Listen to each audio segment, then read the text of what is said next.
hold on. Let's see if I can find this. Hold on, Mangadex. Mangadex. Mangadex. It's not I called manga, threw it's up in called my, manga. I threw up in my mouth a little bit as I was trying to say that. That's why it came out weird. I literally puked a little bit in my mouth. a, It's like, little, oh, that fucked that a up. little baby burp. Yeah. It was gonna be a burp, and then it came up a little bit more solid than I was anticipating. Yeah, those are I always had the to, most annoying. had I to like remember, choke it back down. I remember that one time after we had all that fucking Korean food and I thought that was it. Because I seriously thought it was just a burp coming up, and then out of nowhere, puke comes out of my mouth.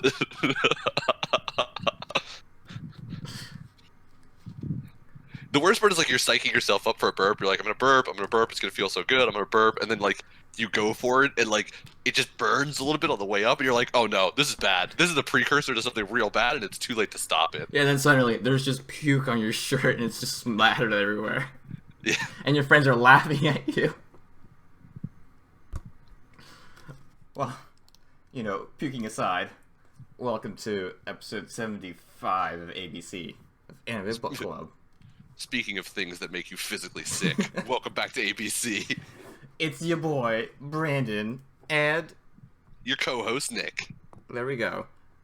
So today it's episode 23 of Demon Slayer, 10 of Dr. Stone, 9 of Fire Force, and no Vinland Saga because there's currently a typhoon pummeling Japan, and they decided to be safe. So Yeah. they didn't release it today, but they will release it next week. They'll release it next week. Probably just the one episode, I assume.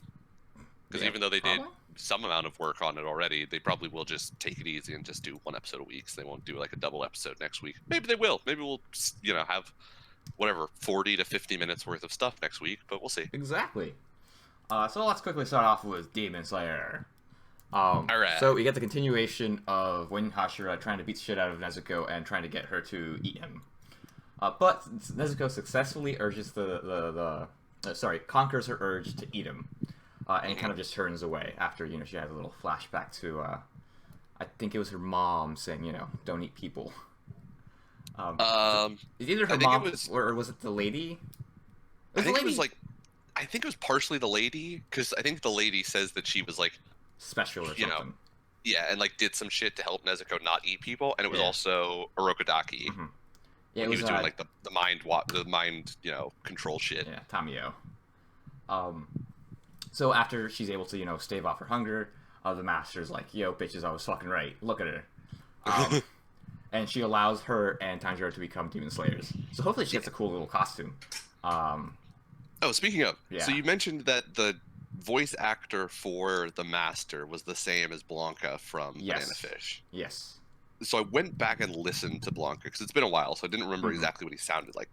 It is very similar in that the voice actor is using a very similar tone of voice, but the difference, and this kind of ties into what Tanjiro was talking about at the end with like his voice put me at ease. It's very soothing. His voice, it's not just very soothing, but it has like a melodic quality. Like there's a songishness to it that he doesn't have when he's Blanca. Okay.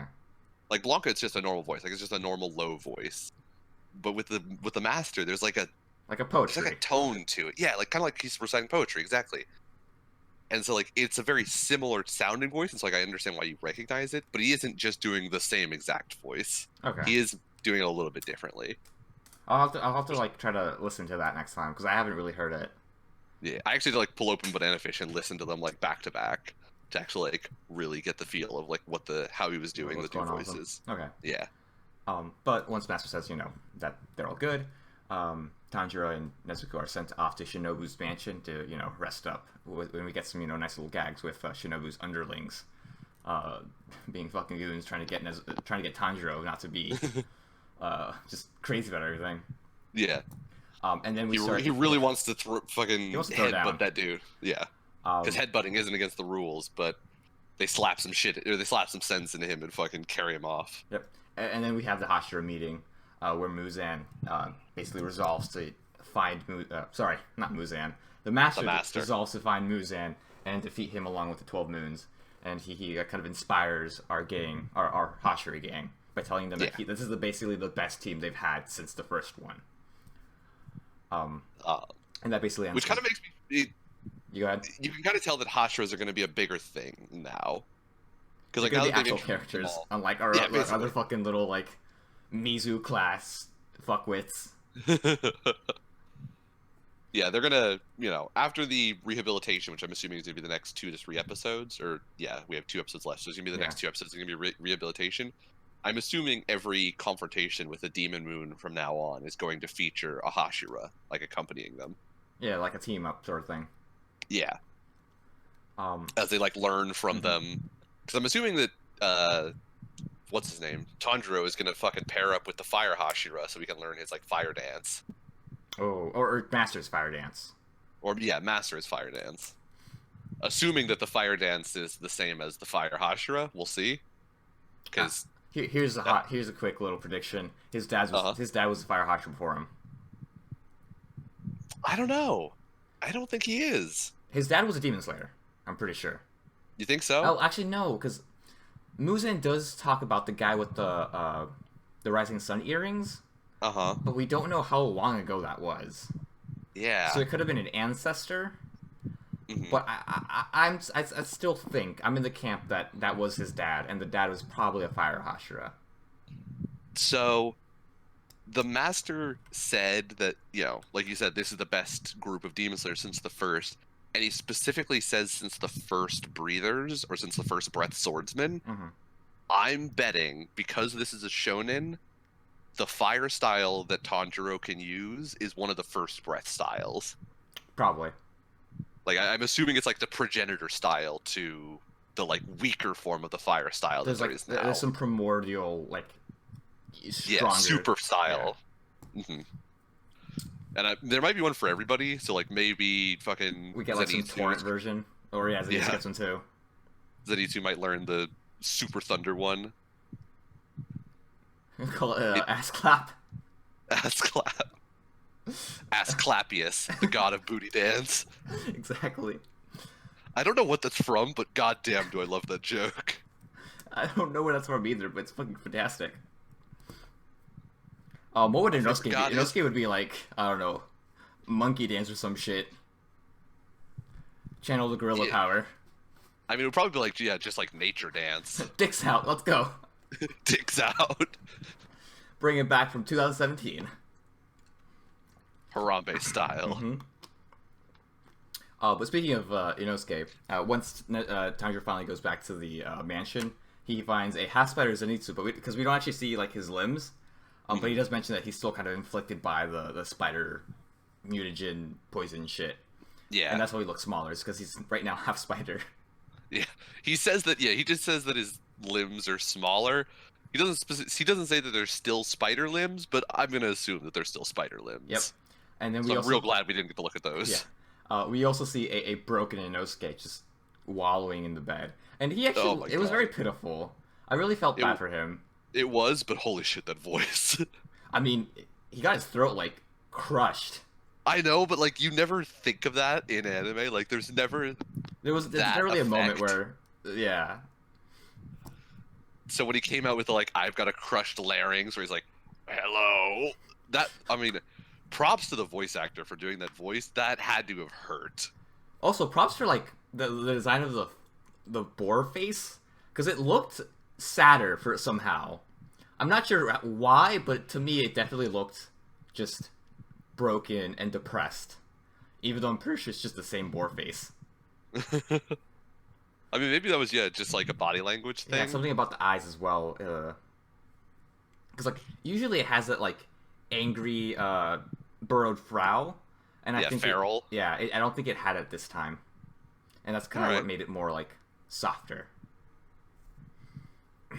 But overall, not much else happens in the episode. We get a scene where Tanjiro is talking about how he has to get stronger because every single shonen protagonist needs that scene, and this was his.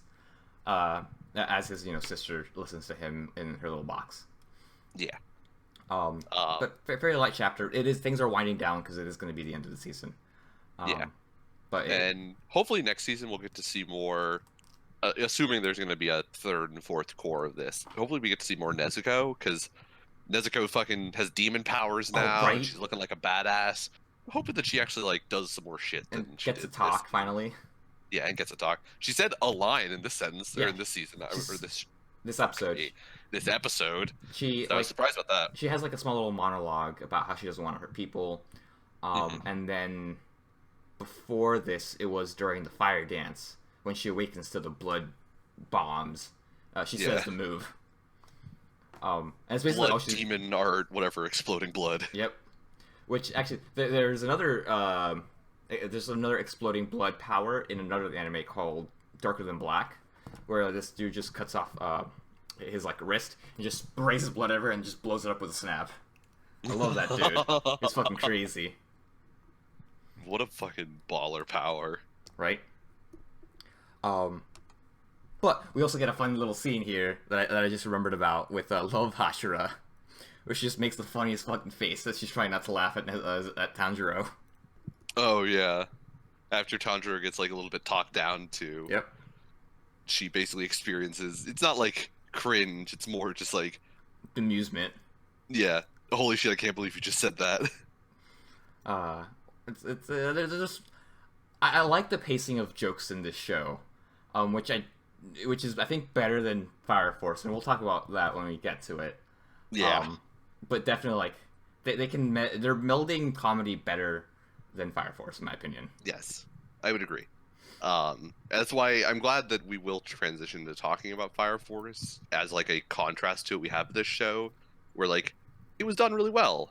The bit with the two helpers that come in and, you know, they beat the shit out of him, and they're like, we'll never forgive you.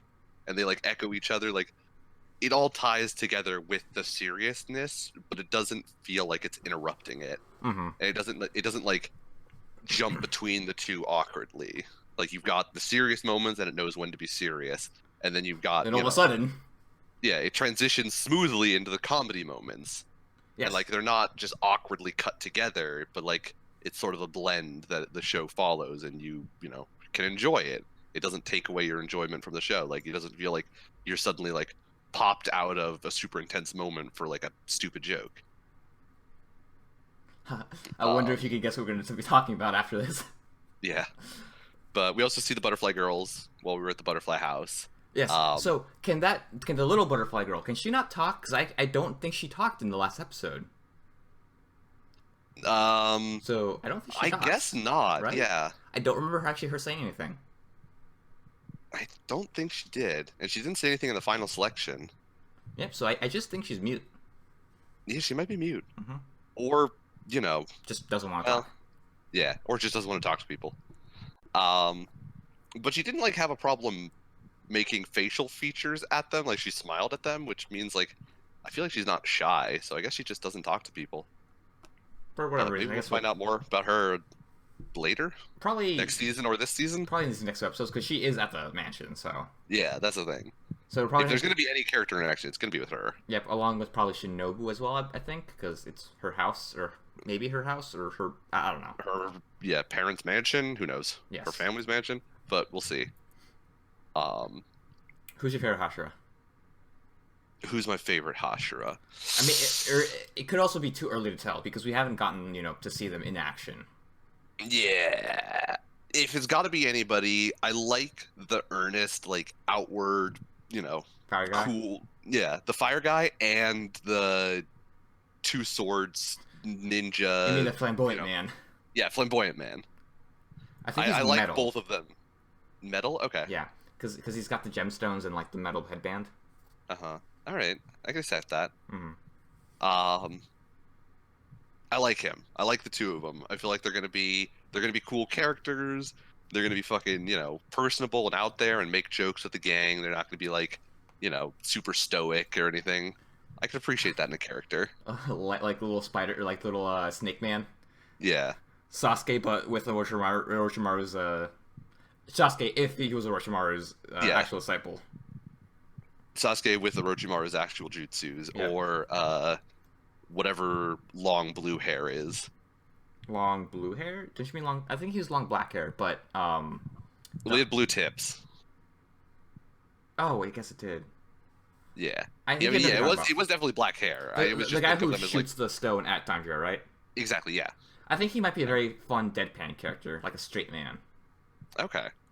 Then you need somebody to bounce off of. Yes, like he would be a good pair with like the Love Hashira. Yeah, definitely.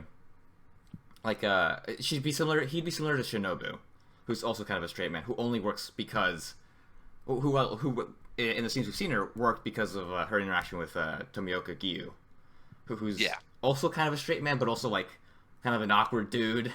Mm-hmm. So there's like a fun kind of back and forth between them. Yeah. Which leads to this funny meme that I saw where Shinobu's like telling Tomioka to jump off a building and do a flip to a depressed Giyu.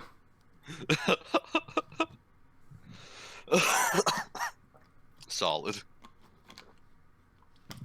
I ship him. I got it. I've already got my ship sailing. I can respect that.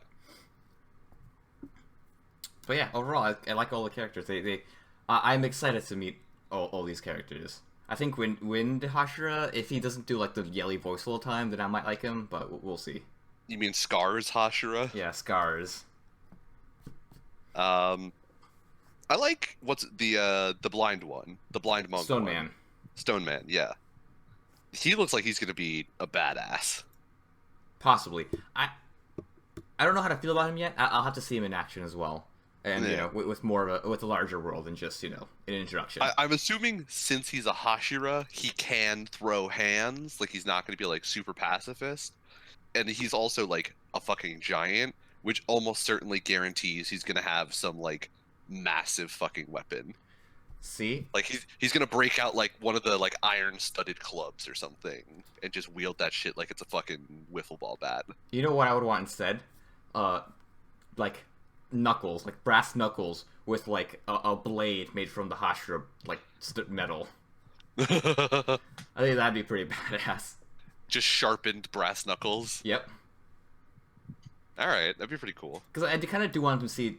I want to see them use different weapons other than just katanas. Yeah. Because like we have Flamboyant Man, he's got two swords, and they look like they're not really katanas, but like scimitar type things. Because they got like a wider base. And they have like chains between them too, so you might be able to like do some fucking. They're nunchuku, Nick. Nunchuku. Exactly. Yeah. Oh, and we also have Shidobu. She used a needle. Yeah, basically. true. The poison infused needle. Mm-hmm. So yeah, I think we'll see some interesting stuff. I'm excited. I'm hoping. I'm also hoping for a second season. I am also hoping for a second season. It's really good. Oh my god, I didn't take notes. And it's got like 100-something chapters, so it's got plenty of opportunity to do. Mm-hmm. Yeah, to do multiple seasons. So I'm kind of hopeful. I am too. But so if we've got nothing else to say about Demon Slayer, we can move on to Dr. Stone. Yes. Dr. Stone. Yet another shonen show with a lot of source material to work with. Is it shonen? I don't think it's actually shonen in Manga Dex.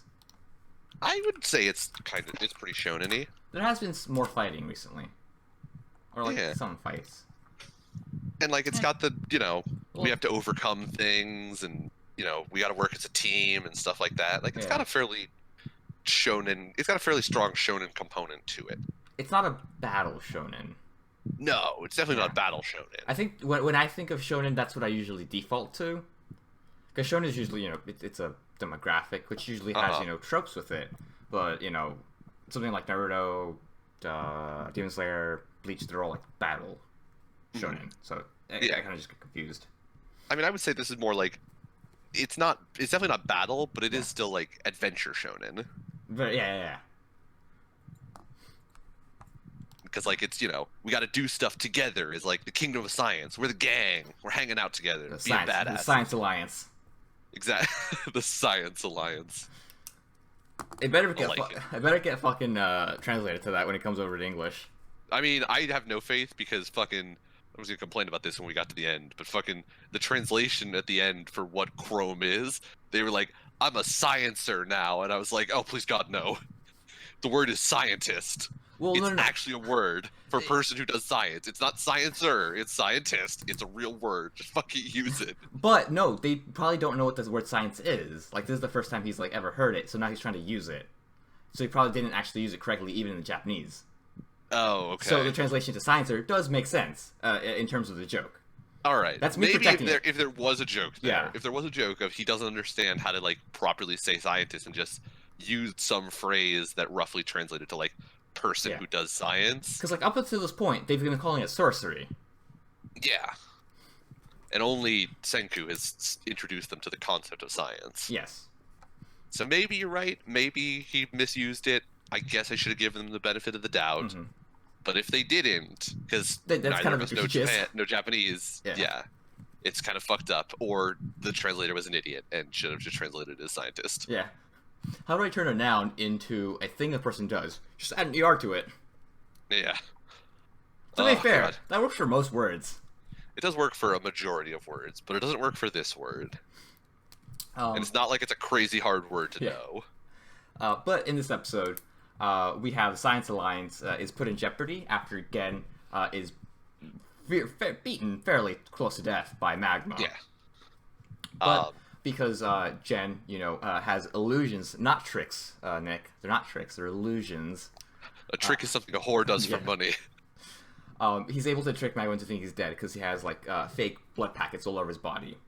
Yep. Despite that, though, like he's still not in a good way. Yeah, he still gets punched a whole bunch. Yeah, those punches are real. Getting stabbed. Yeah. And knowing that Senku's running out of time, because if Gen doesn't go back to Tsukasa in a certain amount of a certain period of time, Tsukasa's gonna come after him, or gonna come after Gen to see if what the fuck happened. Yeah. Which undoubtedly means he's gonna find that Senku's not dead.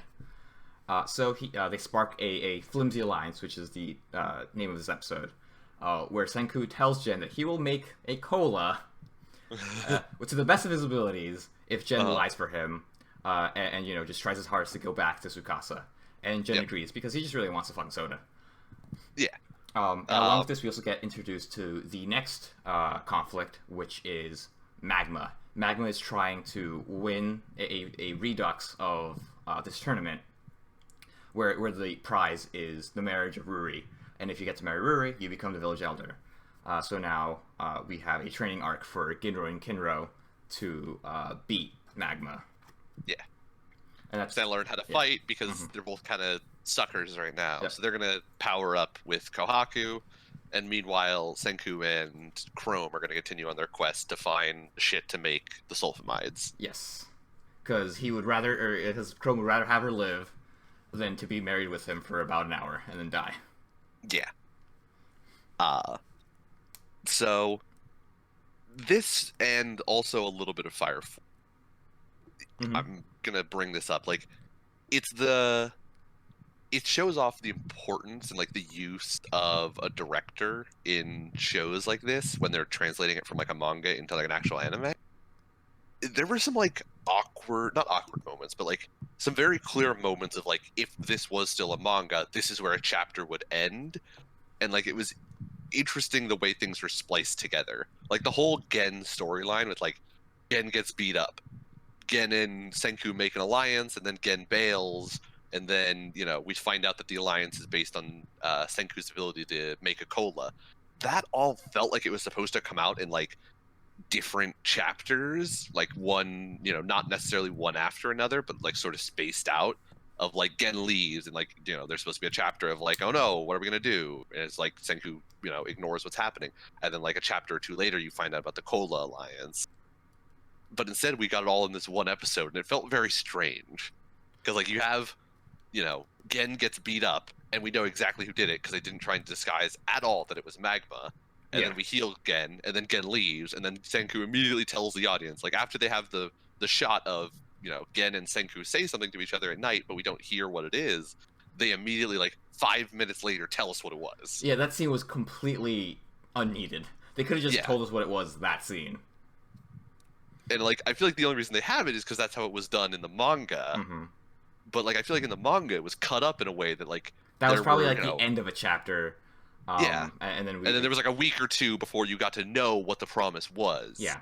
Like it was probably like you saw the silent words, and then like it ended with like Gen's gone. What are we gonna do? Yep. And like 2 weeks went by, and then you got to find out about the Cola Alliance. But since we have the show is paced the way it is, we don't get that we don't have those opportunities for those cuts, and so we just got to see it all at once, and it made a lot of the sequence there feel real weird. Yeah, because there was a lot of drama in that scene, which you don't really get because, well, had it ended with Gen just leaving and us seeing, the not talking, that would have caused that would have been a cliffhanger, and there would have been like a heightened drama going into the next episode. But like it's basically immediately just thrown away essentially. Yeah. So if this is what the problem with adaptation is, like, what do you throw out and what do you keep in? This is probably one of those things they could have changed from the source material to just kind of make it fit a little bit better. Yeah. I'm not sure how, but I mean, I think that's why you have like the director. I think the director's supposed to make a call in terms of that, and like how we pace the show and like translate it from a manga into an actual anime adaptation. Is like the director is sort of tasked with making it flow correctly, and so it's not that it was bad. It just could have been done better. Yeah, is mostly what I want to say here. But I can definitely see how it's difficult because, like, when you've got the source material, you want to stay as close to it as possible, like the way that the source material is presented. So, like, it's got to feel awkward, like cutting stuff out, because then you have to make a decision of like how much do we cut out now, like what is enough to cut out and what's too much. So, like, yeah, they could have. So for the Cola Lines thing, at least that one scene, I feel like they could have just cut, because we're not. So what we find out in that scene, we just are already given to it in the subsequent scenes, so we don't actually lose any information if that scene is cut out. So but I think that's one of the ones which you could have actually just completely removed. But then you don't have like that like drama for the next couple of minutes. And we don't have that. Yeah, we don't have that moment of like, seeing them talk to each other in the night and like knowing that something is being set up. Yeah. Like, I understand the importance of it there. It was just defeated by the fact that we immediately learn about it 5 minutes later. But like in the moment, I understand why they included it. But then having it explained 5 minutes later sort of defeated its purpose. Like it's a weird thing. For like 5 minutes, it was a really important scene, and then after that 5 minutes, it was less important. Yeah. So like cutting it holistically may feel good, but then there's like a 5 minute run where it still feels awkward. Yeah, you're really confused as to like what went on. Like 1 minute Gen was fucking dying in bed, and the next minute he's bailed. Like, what the fuck? You needed that moment of like Gen saying some stuff and like clearly looking like he's ready to go.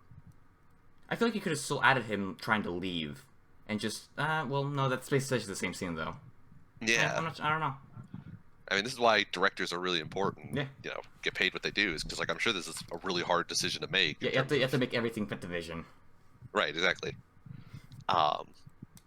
But I like to mention stuff like that in terms of like the artistic quality of it. It's fun. Every once in a while, I like to bring stuff like that, not just complain about the content, but actually, from a media standpoint or the medium, talk about it. From what little we know about it. Exactly. But so the other thing is more of a plot prediction thing. So we know they're going into a tournament for Temeri Ruri. Yeah. Is Senku gonna compete in the tournament? He's gonna like make some electric gloves, just walk in and just start spazzing some motherfucking homeless people. He's just gonna tase people. Yep. He's gonna make a battery and just use it to tase people. I have invented Tase Fist. Come here, bitch. Let me tase your ass. He's gonna start the homeless bum fights again. I mean, I could kind of see it, but I feel like they would like call bullshit. So I feel like he can't get away with like a whole bunch of science shit. Mm-hmm. I kind of want to see him like throw down though. Like I want to see him get in the ring, even though they've already established that Senku's kind of a punk bitch when it comes to fighting. I kind of want to see him get involved in the fight. He could still, like, even if he's a punk bitch, he could still use, like, some little tricks here and there to, give him an upper hand. Yeah. Or, just make him pocket some sand and just throw it at his face. Yeah, that's more what I'm thinking, it's going to be shit like that, where he throws pocket sand. And then for 5 minutes, we're going to get, like, a biology lesson about the eye and how it hurts when you throw sand inside of it. It's actually a flashback to him watching King of the Hill as a child. With so many, like, references that are just, like, random bullshit, I feel like that'd be... They couldn't get away with it, but I would love if they actually did that. Yeah, exactly. Oh my god, then they could have a propane accessories joke. That would be amazing. Mm-hmm. But there was one more thing I wanted to ask, because we have the fight coming up. Mm-hmm. Tsukasa's boys. They're all massive, and they're not under the age of 18. Okay, yeah, that's what I was gonna say. There were some old fucking dudes in that lineup. There were some old fat dudes, and I was like, there's no way those dudes are under like 20. Yeah. Also, Gin is 19, so like, what does Tsukasa consider as an adult? Yeah. His philosophy is already breaking down. Yeah. Whatever he called them, the dirty old people or whatever. Yeah. Dusty old people. That's what they were. Yeah, his philosophy is all over the place. But yeah, he had some fucking shredded motherfuckers, though. I was not anticipating he was going to resurrect, like, the entire cast of fucking Gladiator. Yeah, I'm not sure what's going on with Tsukasa right now, but, fuck him. It does mean that when we actually get to the kingdom of animal people versus the kingdom of science, we're going to throw some science hands, and it's going to be awesome. Well, we have Kohaku. You just, put her in a mech. Boom. Done. Done. Next. I mean, we already have gunpowder, so they're probably going to invent, like, fucking explosives or something. Get me some dynamite. I mean, realistically, it's easier to make than handguns right now, so I would not be surprised if they invented, like, dynamite or hand grenades or something. Yeah, get some bamboo, pack some fucking gunpowder in that shit, put some, shrapnel inside that shit, put a little fuse, and just throw it. All of a sudden, we're the fucking Viet Cong out here. They're up in the trees. Our entire game plan is consistent, or revolves around gorilla attacks and punji stakes. Oh, punji sticks. Those are fun. Have you ever stepped on bamboo? No. I think I've gotten Have you ever interacted with it? Oh, okay. Yeah, fucking bamboo sucks. Because it's like a very long fiber, and it's very sharp. And it's fucking hard as dicks, Oh, that too. I remember, back when I was in high school, or 9th, 10th grade, me and my friend used to just walk out along this creek, and there's just a bunch of, these bamboo shrubs, forests, I don't know what to call them, and we would always just break them apart and beat the shit out of each other with them. But oftentimes, we'd, when we were trying to break the bamboo off, it would, snap inside of our hands, and we just shred our palms. Oh, yeah. So we bloodied. We had when we first moved into my house, there was a whole bunch of bamboo out on the I think I remember that. On the right side. Yeah. And so yeah, when we first moved in, my dad and I had to get out there and chop that shit down. And it's fucking impossible to chop down, first of all. Holy fucking shit. It's impossible to get rid of. But the way that they recommend you do it, because apparently when it grows down into the earth, it grows down and then grows out a layer of roots and then grows down some more and then grows out another layer of roots. Digging it up is fucking impossible. And so they were like, yeah, just chop that shit down as close to the ground as you can, and then just keep chopping it down every month until it stops growing. Oh, so it has to scar over, essentially? Basically, yeah. Damn. And so the only way you can chop it down is we got out there with machetes and you just hack it down. But you were hacking at an angle, because you couldn't hack straight across that low to the ground. You had to come in at an angle. And so it just ended up with a whole bunch of it was cut at an angle, so it was really sharp on one side and sticking up out of the ground, it was maybe 4 inches up out of the ground. It was sticking up like a point, and there was probably 30 of these things in a row. And then when the fall came and all the leaves fell down, it blanketed that area, no. so you couldn't see them anywhere. And so if you walked out into my backyard and weren't paying attention to where you were, you would all of a sudden just be standing in punji stake land, and it was awful. God damn. Even through your shoes, you were like, oh, this is awful. Yeah. This hurts a lot. It was not fun. Yeah, I think bamboo's a type of grass, I think. Yeah. All I know is it's fucking infesting. It is invasive is what it is. It's an invasive species in America. Is it? I thought they actually grew here. Well, I mean, I think invasive, as far as I'm aware, at least the way I'm using it, is invasive species are just it basically just takes over wherever it lives. Oh. It's not that it is invading, it's just that when it starts growing somewhere, it just consumes all of the nutrients before anything else can. Okay. But yeah, also bamboo grows super fast. Yeah, it grows fast as fuck. Bebugros are no joke. They're nice to look at. They're fucking a nightmare to get rid of, though. So, any other predictions for Dr. Stone, Nick? Any other predictions? We don't. Well, I mean, they did give us the lineup in terms of like what their order of what they're going to get next for the sulfamide drugs is, but I don't remember anymore.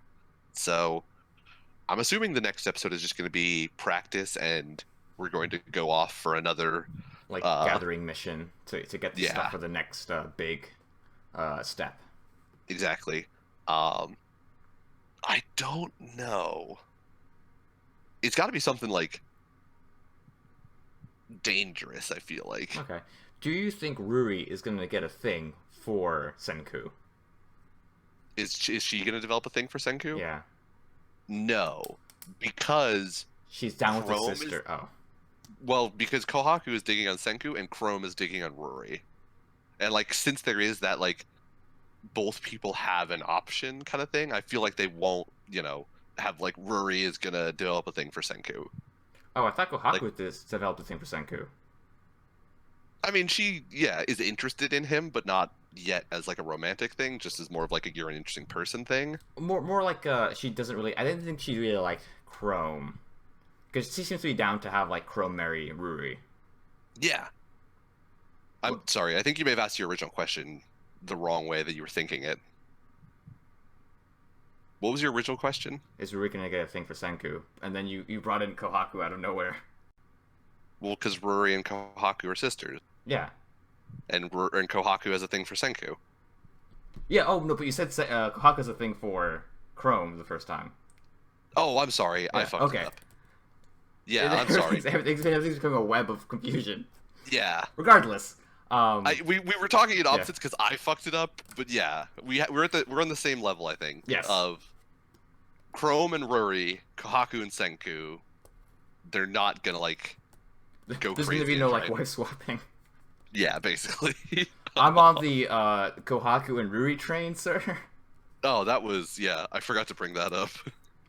It's a small. We find out that Ginro is Ginro's totally down with the citrus life. Yeah.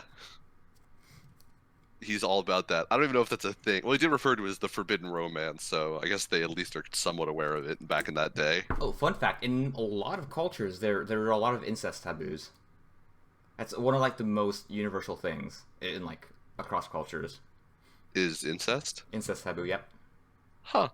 In, like, different sorts of variations. Like, there's this one culture in Africa where if you're named the same thing as someone else, their siblings are technically your siblings as well, but like there's like a different type of name for it, and you're not supposed to marry into like their family because like they technically are related to you in terms of naming.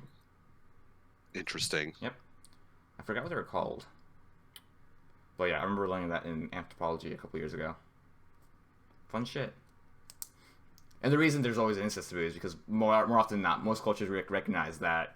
When people who share a lot of DNA fuck each other, their kids kind of don't turn out good. Yeah. Things aren't quite right with those kids. Yeah. Alright, that's kind of interesting. Yeah. It makes a lot of sense. Mm-hmm. Things that don't make sense is Fire Force's use of fan service. Yeah, that makes no sense. Yeah, Fire Force. So, in this episode, before we get into some gripes, Shinra and Starman continue their fight after Starman kind of like just comes back up after Shinra just stands there for fucking half an hour and does nothing because he thinks he won. And we also learn that Shinra's brother... What was it? Rule 2 or Rule 1 was double tap? Rule 2 I think is double tap. Rule 1 is cardio? I think you're right, yeah. So Rule 2, double tap. Yeah. And Rule 2 makes sense because the double joke. Rule 2, double tap. Yep. Exactly. And he did not do it. But during this fight, we find out that Shinra's brother was also most likely either captured by the First or like with the Evangelist. We don't know if they're still kind of intermingled yet. We know Starman is, but we don't know anyone else who is. The captain might be. We don't know. But we do know that Germa and Germa's friend, the other lieutenant, probably aren't related to the Evangelist. Yeah. And after to fight, sorry, it's Kareem, not Germa. Kareem shows up, or Karim, Shows up Karen. Shows up to help out Shinra and freezes Starman because he's gonna like unleash his fucking firearm move or whatever.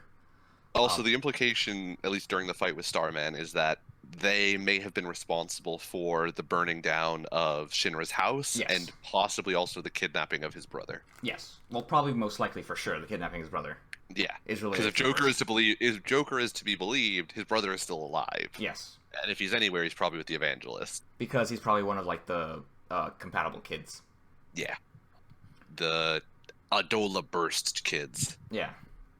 Because they said they were looking for a third, and they have two. What is it? Don't ask me that. Yeah. I don't know. I think Shinra's also compatible. Yes, the implication is Shinra is also compatible because of the bug. Yeah. But while Star Eyes was freaking out about it, he did say that they had two, and that Shinra was the third person he'd found. What about the other kid, though? The other kid survived, so is he the second? He calls him a pilot light. I don't know. Okay, he might be. There's like naming stuff that I'm confused about because I thought the pilot light was the special thing and not the. Now they introduced a Dolibirth, so I'm pretty sure we're gonna get some more explanation as to like what exactly is going on in the future. But as of right now, I'm a little murky on some of the details. So maybe we'll see the Evangelist, because clearly whoever the Evangelist is and his gang is going to become a thing in the next arc. Because we see after them. we free Starman, we have the appearance of two more. Yep, we have a sniper, which you get in a wait. No, sorry, you didn't get the sniper, but you guessed they're going to be in Crusader type outfits. Yes, I did. Which they are. And yeah, the sniper like just shoots Starman right in the heart. Like, she's a good fucking sniper.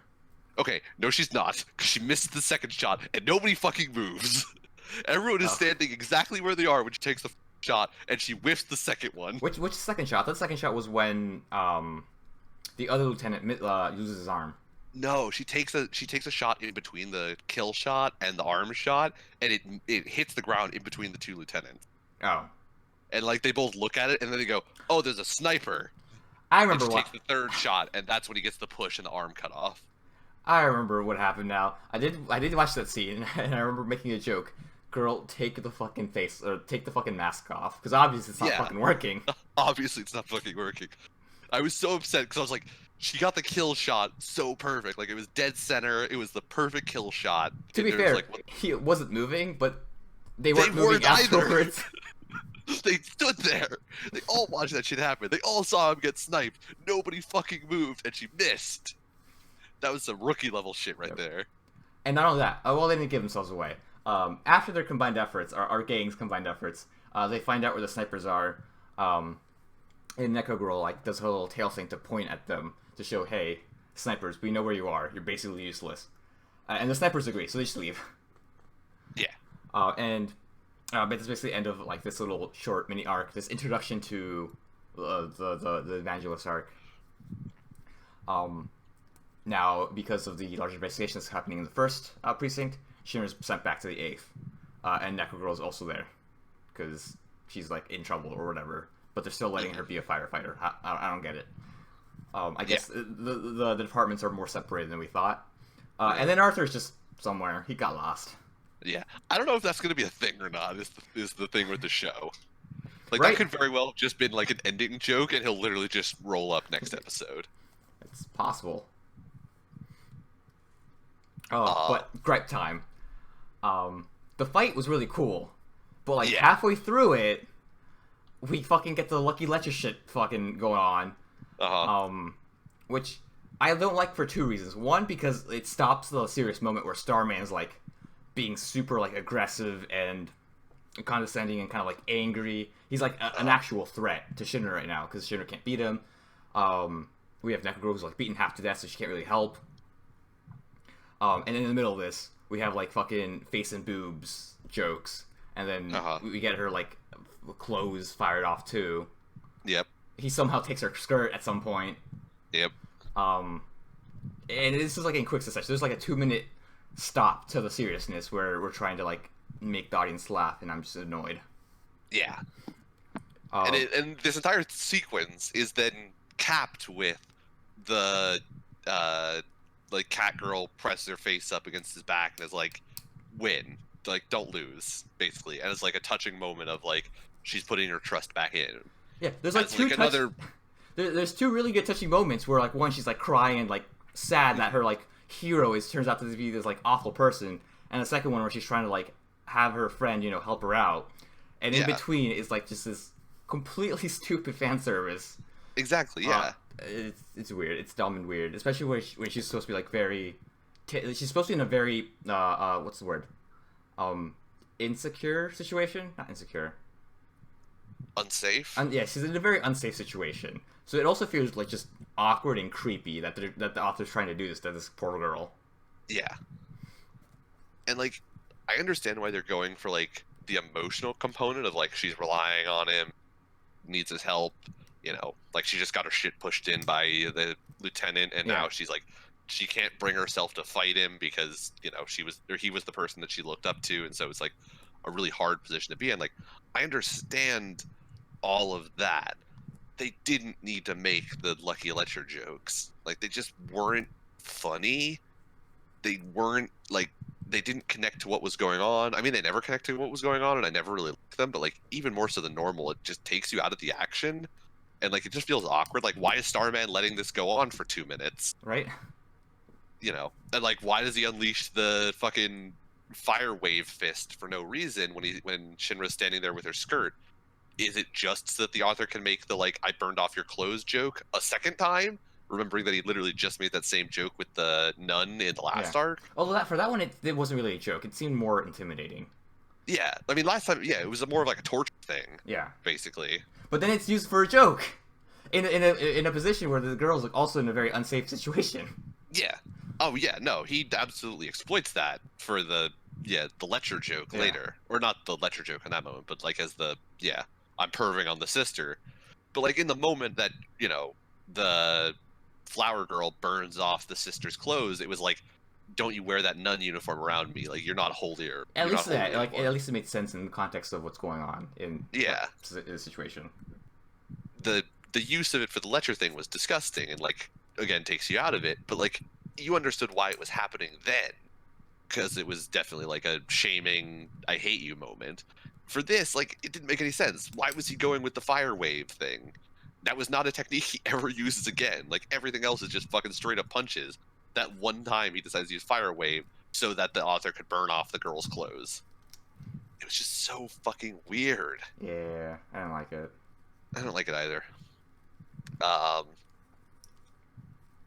yeah, so we have that. We have the... And the rest was okay, in my opinion. Yeah. Except for the part where Kareem gives the girl her jacket, and then we get like a long shot, and like the jacket doesn't cover anything up. Yeah. She's wearing like a mantle basically, so it covers up like the top of her chest and her shoulders, and that's it. Yeah. Which I'm pretty sure, like, they have those like long jackets, right? They have like the trench coats. I thought so. Right? I was pretty certain they did, but like all of a sudden she puts it on and it's like nothing. It was so weird. I couldn't tell if that was supposed to be a joke, because I thought it was supposed to be like a really dumb... Well, if it was happening at any other point, I feel like it could have been a funny joke. But just in the current context, I was just like, this is weird. It was real weird. This is supposed to be touching, but I'm like conflicted. Yeah. But now we also find out why she's now in the eighth precinct, and why she's a main character, kind of a main character. Kind of going to show up more often at the very least. Yep. But yeah, they also sent Arthur off into the Shadow Realm, and we'll see if he just rolls up again next episode or not. He's with the Sand people now, Nick. He was the. Yeah, I mean, who are they? When we saw him out there in the desert, yeah. He looked exactly like Anakin. He's about to kill some children, Nick. That's what I was thinking. I was like, oh my god, he's out there to kill the Sand children. What were they called in whatever movie they showed up? The Sand Children? The Sand Road people? Oh, fuck. I know this. They're not the Ewoks. They the were Ewoks are the little bears. Yeah, on Endor. They were the... Oh, God.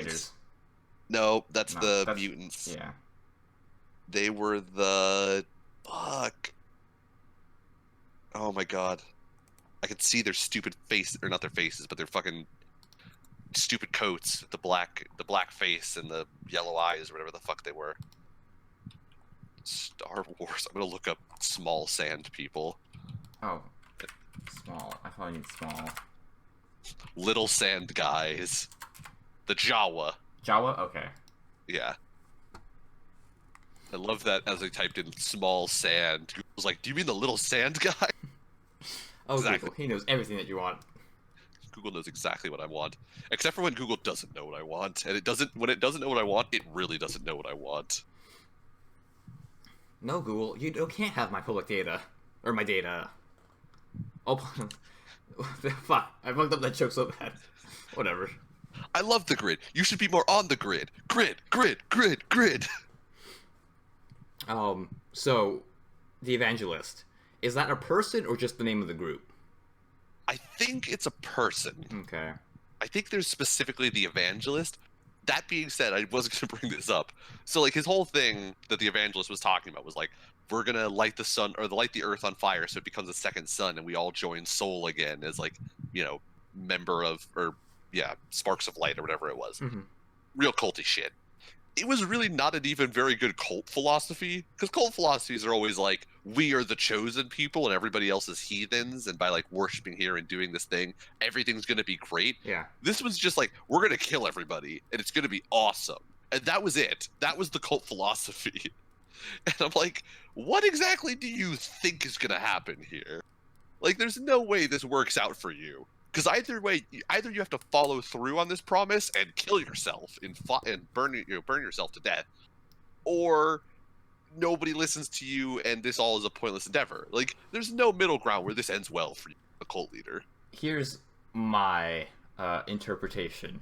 If I don't know how smart the show has been. It's been decently smart. There's been some smart things, but if it was a smarter show, that would be like the fake. That would be his fake goal. His real goal would be to make money, and he's like basically preying on like the people like Starman to keep doing these things, and like it's somehow funding him in some way. This goes back to the fucking Enterprise thing, Nick. Someone's making a bunch of money out of this, and it's gonna be the Evangelist. Probably. I think I would feel like that'd be for me it would be more interesting. Mm-hmm. I mean, we did have Joker was kind of clever and like was implying that there was some like conspiracy behind everything. Yeah, because right now we've got it's the government, the church, and the company. Right, they're the main three who are part of the Fire Force. So like maybe there is actually somebody making money off this whole Andola burst, kidnapping the children, making people into infernals thing. But until they explain a little bit more, this just feels like a real shit cult philosophy. Yeah. Let's just kill everyone. This isn't one of those great, like, we're all going to commit suicide, and by doing so, we will be saved, and everyone else will die and suffer in hell. Like, this isn't some, like, we are the chosen ones bullshit. This is like, everyone's going to die, and everyone's going to get to go to the good place. Yay. At that point, you're like, all right, I'm going to just sit back and do nothing then. Like, why would I light myself on fire if you're going to do it for me, and I'm still going to get to go to heaven? I always win. Nothing. Exactly. I can't lose. I will get to apply no effort and still reap all of the rewards. Yeah, what could possibly go wrong? We'll definitely need some more explanation, some more details for what's going on with this fucking cult. Yeah. Because right now it sounds like a kind of shit cult, but there is every chance that this is the cult is the front for a business, basically. Mm-hmm. So we'll see what's going on with that and how they're undoubtedly exploiting, pyrokinetics. Yep. On to Vinland Saga. The end. Have a good day. I was excited for Vinland Saga. I'm sad that there's no episode this week. Yeah, we're gonna see fucking Thorkill fucking use the log again. Don't make me break out my beaten stick. Huh, how big is the beaten stick? It's as big as you, motherfucker. Get me a Switch. Nana, she's not family. You can't make her get you a Switch. Get me a Switch! It's okay, Troy. I'll go get the Switch. Why would you do this? I don't understand. My mom said there'd be white people who did this. Believe her. I love when fucking what's his face, Joel just walks in, sees it happening, just walks right out. Just closes the door behind him as he leaves. Well, anyways, Nick, what would you like to sell today? Keep in mind that you can scroll up because you did mark down what you wanted to sell out to. Yes, thank you. So I have 2 sellouts, one a real, one a somewhat joke sellout. I know, but they're both products, real products for once. Oh shit, they are real products. So I'm going to sell out first to blackout curtains, which are no fucking joke, as I've learned. Because since I moved here and my apartment faces one of the 2 directions, I think it faces east. Do you get light in the morning? East. I get light in the morning. It's east. So yeah, it faces east. So my apartment is like bright as dicks right in the beginning of the day. So I put up blackout curtains so I could actually, like, you know, not have the sun blare directly into my eyeballs first thing in the morning. Things are no fucking joke. I regularly now, if I don't remember to, like, kind of open my curtains a little bit on the edges, I will wake up at 8 and be like, oh, it's still, like, pitch black. I'm gonna go back to sleep. And not realize that my alarm going off is key, that it is 8 a.m. and I should be awake. So I have to leave my curtains open now, or else I will not wake up in the morning. Oh, that sounds like a great product. So yeah, shout out to blackout curtains. If you need curtains to prevent light from getting into your room, blackout curtains are no fucking joke. It also helps for people who are very photosensitive, and can't like go past 6:30 during the summer. Yeah. So if you need like anything to prevent light from entering your room, or you just really like, you know, it's also really good for like if you want to catch up on sleep and you can't usually sleep when the lights, you know, when the sun's I could up. Use it for that. You can fucking slap some blackout curtains, close that shit, and go back to sleep anytime you need. Because it is fucking, when those things are closed, my body is convinced it is nighttime. So shout out to blackout curtains. My other sellout is to lawn darts, a product which you can't actually buy anymore. Shout out to you, lawn darts. The reason you can't buy lawn darts anymore is because they're banned, because they killed a whole bunch of children. And so for the betterment of humanity, they got banned. There are some other products that I could think of that should also be banned for similar reasons. I don't know why kids dying with lawn darts is funny. You're laughing because it's sad about the fact that, you know, there are some other products that are killing children, but the fact that we wrote about those in the Constitution means we can't ban those, but we can ban the fuck out of lawn darts. Please, so you don't have a right for lawn darts. Nobody has a right to play lawn darts. Fuck you, lawn darts. What I do in my home is my own business. If my kids want to kill themselves with lawn darts, they should be allowed to. They should be able to throw long, thin pieces of sharp metal at each other if I so damn choose. Fuck you, government. Shout out to you, lawn darts. Thanks for existing temporarily. Well, I will sell out to something that's super... Well, we always sell out to some really weird niche shit sometimes.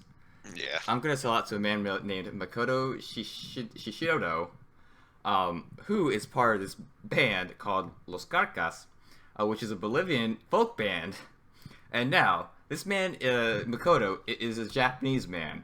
I always thought that he was a Japanese Bolivian man, because he's part of a Bolivian band, which is also like a Bolivian folk band for one thing. Because remember, a while ago, my parents told me a story about the Japanese guy who was part of the band, and I just assumed, you know, he was born there. Turns out, he just saw the guys live one time in Japan and just decided to join them. Huh. And that's the story. I don't know if he speaks any English or any Spanish, but he's just part of the band now. He just lives in Bolivia with the rest of the band members. Interesting. What was this guy's name? Makoto Shishido. Shishido. Yeah, okay. Shishido. Shishido. Okay. Yeah, Makoto Shishido. When you first came out with that name, it's very close to a name of a villain from Rurouni Kenshin, whose name was Makoto Shishio. Oh, well, and so for a second, I was like, "Wait, we're selling out to Rurouni Kenshin villains now?" Oh, this is my chance. This is my time to shine. I got this. But yeah, shout out to that Bolivian dude.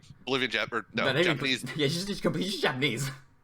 Japanese dude living in Bolivia. Do they do Spanish songs, I assume? Yeah, well, not Spanish and like Quechuan songs. So like, it's not even full English or full Spanish. Interesting. It is a language that only 13 million people speak. I mean, I assume that they had to have taught it to him at some point, right? I mean, he just plays one of the instruments, I think. Still, maybe Maybe they don't need to teach it to him. In one of the he probably just learned it like over time though. In one of the live live songs, you see him like saying thank you in Japanese, or it's either him saying thank you in Japanese or one of the other members saying thank you in Japanese. Interesting. Yep. This is fascinating. There's also fun little trivia. Despite the fact that you've probably not heard of these guys, you have definitely heard one of their beats. Really? Like I can, without a doubt, tell you that you've probably heard them. I'll show this to you after we end the podcast. But yeah, I started listening to them again because my parents always fucking blasted it upstairs, and I'll undoubtedly blast it in my apartment whenever I get one.